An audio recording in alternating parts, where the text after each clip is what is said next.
Derek Fisher was arrested on an alleged DUI charge and also flipped his car over the 101 freeway in Los Angeles. How does someone go from being a five-time NBA champion and one of the most trusted clutch players in the game to becoming one of basketball's biggest outcasts? Derek Fisher's fall from grace is a hard look at loyalty, betrayal, and the steep cost of bad choices. What was once a celebrated career built over decades came crashing down, and in one devastating turn, the respect he'd earned was gone for good. From champion to disgrace. The Derek Fisher story. Derek Fisher's career arc is one of the most dramatic falls from grace in professional sports. Once a respected veteran, five-time NBA champion, and captain of the Lakers, Fisher was known for hitting clutch shots. Five-time champion and NBA legend Derek Fisher was recently in Kenya, Lakers icon. And leading championship teams alongside Kobe Bryant and Shaquille O'Neal. He was a player other athletes trusted, a leader both on and off the court. But a series of personal and professional missteps turned him from a celebrated icon to one of basketball's most controversial figures. The turning point came in October 2015. Fisher, then head coach of the New York Knicks, was dating Gloria Govan, the ex-wife of his former Lakers teammate Matt Barnes. While relationships in celebrity circles often attract gossip, this one struck a deep nerve because Barnes and Fisher had shared a close bond forged during championship runs. To many in the basketball world, Fisher had violated an unspoken code. You don't cross a teammate's family line. The situation escalated into a physical altercation between Barnes and Fisher in Redondo Beach, California. What made it worse was that he was spending time with Barnes's twin sons, creating the impression he was trying to insert himself into Barnes's family life. For players who once respected Fisher, this was more than tabloid drama. Word spread quickly across the NBA, and Fisher's image as a disciplined, trustworthy leader began to unravel. At the time, Fisher dismissed the idea that the Barnes incident or his personal life led to his firing from the Knicks. In an essay for Sports Illustrated, he claimed his dismissal was unrelated, but the damage was undeniable. The scandal, combined with a poor record, 23-31 in the 2015-16 season, eroded the locker room's trust. Fisher's coaching tenure had already been rocky. One, I know, Coach Joe Foley at Little Rock, the women's program. The Knicks had hired him in June 2014 with high hopes, signing him to a 5-year, $25 million deal, despite his lack of coaching experience. His experience for the last 3 or 4 years has been one of more assistant coach-player role. They expected his championship pedigree to inspire the team. Instead, his time as coach was marked by dysfunction, rebellion, and media distractions. Players struggled to buy into his system, and whispers of lost respect became open skepticism. It's nearly impossible to command authority when your personal conduct contradicts the values you demand from your team. The Barnes incident only amplified these issues. Without respect, Fisher's coaching became ineffective, and the team's performance suffered. And with the Thunder team, it's just one that is special already. By February 2016, the Knicks fired him, marking a costly failure for the organization. The firing was met with public trolling from Barnes himself, cementing the humiliation. Fisher's downfall was about a pattern of choices that eroded the trust he had built over the years. His legacy, once defined by leadership and championship glory, became overshadowed by betrayal, scandal, and lost credibility. The DUI nightmare, when rock bottom gets deeper. In June 2017, Derek Fisher's already damaged reputation took another hit when he was involved in a serious DUI crash. Around 3 a.m. on the 101 freeway in Los Angeles, Fisher was driving a Cadillac Escalade with his girlfriend, Gloria Govan, lost control, hit a guardrail, and flipped the SUV onto its roof. The vehicle slid across multiple lanes before coming to a stop. SUV is driving in with his girlfriend. Look at that scene. With his girlfriend Gloria Govan. Miraculously, no one was killed, but the scene could have easily turned deadly. Police charged Fisher with 2 counts of DUI, underscoring the severity of the incident. This was a dangerous act of recklessness that endangered lives. Witnesses described the crash as terrifying, and the fact that Fisher was a public figure who had once preached leadership and responsibility made it all the more damning. Fisher eventually pleaded no contest to the charges, a move that legally accepted responsibility without directly admitting guilt. The plea meant he faced California's full range of DUI penalties, possible jail time, steep fines, license suspension, and mandatory alcohol education. More damaging than the legal consequences, however, was the complete collapse of his remaining public image. Once a celebrated 5-time NBA champion and respected leader, Fisher had become a cautionary tale about drunk driving.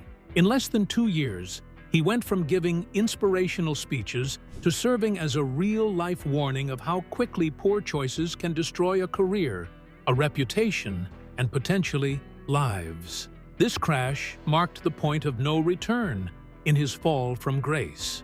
5-time NBA champ Derek Fisher. Now, Derek, I want to talk about the Matt Barnes incident. You were talking to me before about being a coach. Here's what's really disturbing about Derek Fisher's downfall. It wasn't a single bad decision. It was a pattern of behavior that revealed his true character when the cameras weren't rolling and the championships weren't being won. First, there was the betrayal of Matt Barnes, a man who trusted him as a teammate and friend. This wasn't about dating an ex-wife only. This was a calculated decision to insert himself into another man's family, knowing full well the pain it would cause. Then came the coaching disaster with the Knicks, where Fisher's personal scandals destroyed his credibility and poisoned the locker room. His inability to lead was directly connected to his character flaws. Finally, the DUI incident revealed the ultimate selfishness. Fisher was willing to risk innocent lives for his own convenience. Drunk driving isn't a mistake. It's a choice that puts everyone else in danger. In 2009, Fisher had a temporary restraining order placed on a 40-year-old female stalker who had been victimizing him since 2001. Even earlier in his career, Fisher was dealing with personal drama and questionable relationships. The pattern is clear. Derek Fisher has consistently shown poor judgment in his personal relationships and a willingness to prioritize his own desires over the safety and well-being of others. The Gloria Govan factor, the woman behind the destruction. Derek Fisher's downfall can't be told without acknowledging the central role of Gloria Govan, whose relationship with him sparked some of his most damaging choices. Govan, the ex-wife of his former teammate Matt Barnes and mother of Barnes's children, was someone unwritten rules deemed off-limits out of respect for their shared brotherhood. Fisher broke that code, beginning a relationship that ultimately cost him his coaching job, his credibility, and the respect of the NBA community. Even after his firing from the New York Knicks, Fisher publicly flaunted the relationship, seemingly indifferent to how deeply it had tarnished his image. Despite the eventual reconciliation between Barnes and Fisher, Barnes later said they buried the hatchet, and the damage was permanent. The betrayal had left a scar the NBA could not ignore. What followed was perhaps the most telling chapter: the league's silent treatment. While many ex-players with personal scandals eventually return in roles like coaching, broadcasting, or front office work, Fisher found no such path. His combination of betrayal, poor leadership, and reckless behavior proved too toxic. Despite a decorated career that included 5 championships and holding the record for most postseason games played at retirement, Fisher was effectively blacklisted. Exclusive one-on-one interview with the retired Lakers icon, and I began by asking him who is his favorite African basketballer of all time. The consequences were financial and reputational. His 5-year, $25 million Knicks contract ended prematurely, wiping out most of its value. Legal fees from his DUI crash and other costs further drained resources. More significantly, he lost out on lucrative future opportunities, high-paying analyst gigs, long-term coaching roles, and executive positions. In total, his choices likely cost him tens of millions in lifetime earnings. Fisher once claimed money wasn't his main motivation, but his disregard for the reputation that enabled his success suggests otherwise.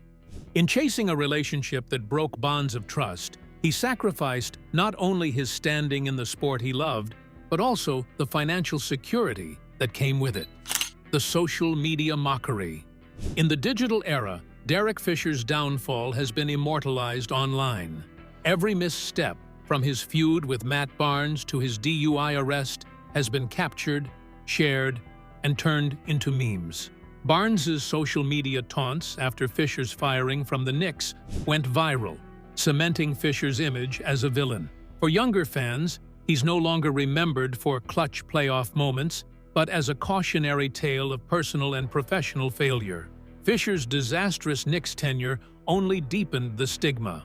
Hired with no prior coaching experience, he assumed his playing resume alone would command respect. Instead, his inability to lead, implement strategy, or separate personal drama from professional duties fractured the locker room.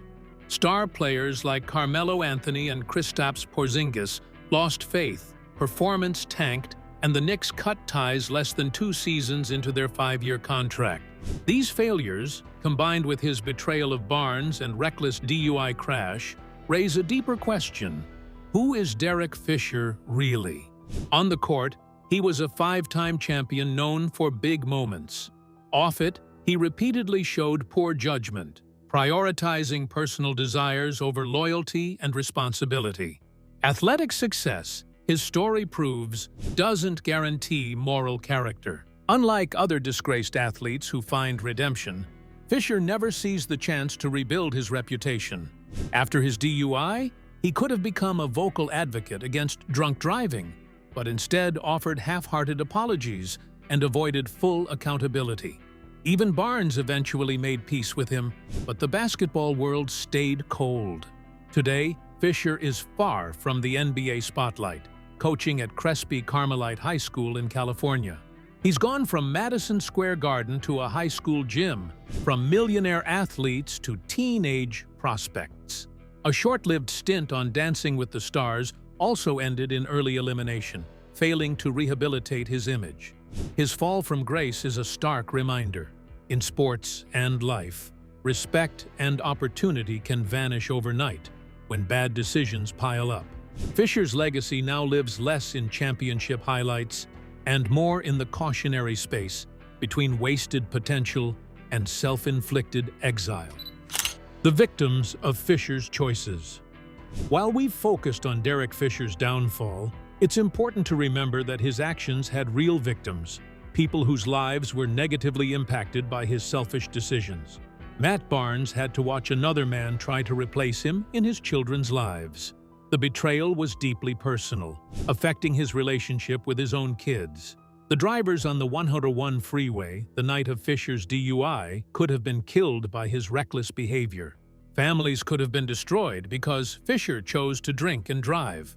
The New York Knicks organization wasted millions of dollars and years of development time on a coach who was fundamentally unprepared for the job. Players like Kristaps Porzingis had their early careers disrupted by Fisher's incompetence. Gloria Govan's children were caught in the middle of an ugly public feud between their father and Fisher. These kids had to watch their family drama play out on social media and in the sports media. Basketball fans who looked up to Fisher as a role model were let down by his behavior. Young players who admired his clutch performances learned that their hero was capable of terrible judgment. Derek Fisher's story offers several important lessons about character, consequences, and the importance of making good decisions throughout your life. First, success in one area doesn't guarantee success in others.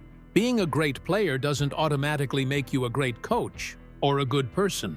Each role requires different skills and different character traits. Second, loyalty matters. Fisher's betrayal of Matt Barnes violated the fundamental bonds of friendship and teamwork. In a sport built on trust and brotherhood, that kind of betrayal is unforgivable. Third, personal behavior affects professional opportunities. Fisher's scandals didn't happen in a vacuum. They directly impacted his ability to coach effectively and maintain respect in the basketball community. Fourth, the consequences of drunk driving extend far beyond legal punishment. Fisher's DUI destroyed what remained of his reputation and eliminated any chance of redemption in the public eye. Finally, some damage is irreversible. Fisher's combination of betrayal, incompetence, and reckless endangerment created a perfect storm of disgrace that no amount of time or apologies can fix. The most striking aspect of Derek Fisher's current situation is how completely the basketball industry has rejected him. This is about an entire industry collectively deciding he's too toxic to touch.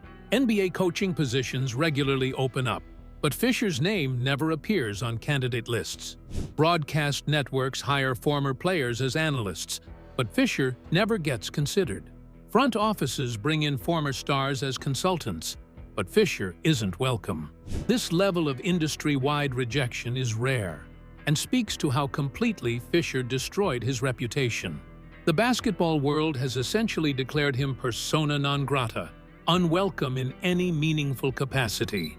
The media's verdict, from hero to villain. The sports media's treatment of Derek Fisher perfectly illustrates how quickly public perception can change when character flaws are exposed. During his playing career, Fisher was portrayed as a leader, a clutch performer, and a consummate professional. Media members praised his basketball IQ, his championship pedigree, and his ability to make big plays in important moments. But after the Matt Barnes incident, the coaching failure, and the DUI arrest, the narrative completely flipped. Fisher became a symbol of everything wrong with athlete privilege and entitlement.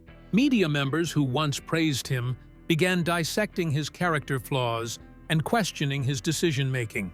The same qualities that were once seen as strengths, his confidence, his willingness to take big shots, and his leadership style, were reframed as arrogance, selfishness, and poor judgment. Fisher's transformation from media darling to media pariah demonstrates how fragile public reputation can be and how quickly years of positive coverage can be erased by a series of bad decisions. From a psychological perspective, Derek Fisher's downfall raises interesting questions about the mindset that leads successful people to make destructive decisions. Fisher had achieved everything a basketball player could dream of: championships, respect, financial security, and a clear path to post-playing career success. Why would someone with so much to lose risk it all for temporary gratification? The answer might lie in the mentality that made him successful as a player. The same confidence that allowed him to take clutch shots might have made him believe he could get away with betraying teammates and making reckless decisions. Athletes often develop a sense of invincibility from years of being praised, protected, and given second chances. Fisher might have assumed his reputation and accomplishments would shield him from consequences, a calculation that proved disastrously wrong. The transition from player to coach also requires a fundamental shift in mindset. As a player, Fisher could focus solely on his own performance. As a coach, he needed to put the team first and serve as a role model. His inability to make this mental transition contributed to his coaching failure. Derek Fisher's disgrace played out during the social media era, which amplified every aspect of his downfall and made redemption nearly impossible. In previous generations, athlete scandals might have been covered by traditional media and then gradually faded from public memory.